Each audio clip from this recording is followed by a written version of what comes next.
பாகற்காய், bitter card, karela இந்த மாதிரி பல பேர் இதுக்கு இருக்கு.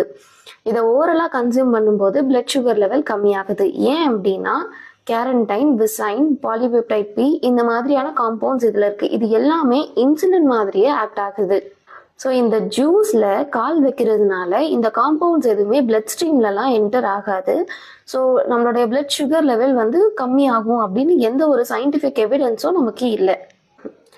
ஸோ காலை பாகற்காய் ஜூஸ்லலாம் வைக்கிறத விட்டுட்டு இதை ஜஸ்ட் ஒரு ஜூஸ் ஃபார்மில் நம்ம வந்து ஓரலாக கன்சியூம் பண்ணிக்கலாம். அப்படி இல்லைன்னா எதுவும் குக் பண்ணி மீல்ஸோடு சேர்த்து சாப்பிட்டுக்கலாம். ஆல்ரெடி எதுவும் மெடிகேஷன்ஸ் எடுத்துகிட்டு இருக்காங்க அப்படின்னா அவங்க இதை எடுத்துக்கிறதுக்கு முன்னாடி ஒரு டாக்டர் ஒப்பீனியன் வாங்கிட்டு இதை எடுத்துக்கோங்க.